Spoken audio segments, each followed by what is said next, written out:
This unusual situation was an attempt to deceive the referee. It can lead to problems in the match or mass confrontation. Duty of the referee is to see and understand everything what happens on the field of play. In this video, the referee has to stop play and award yellow card for unsporting behavior. In order to catch situation like this, you need to make sure you need to be at appropriate distance from the situation, 8 to 10 meters. You need to feel and read the game. That means the referee understands the mentality of the players.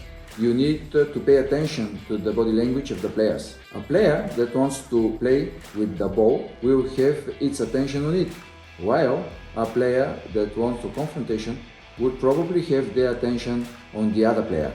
It is tricky to recognize this, but with practice you'll be able to spot such situation. Or if a player wants to do revenge to the opponent, this situation is just allowed to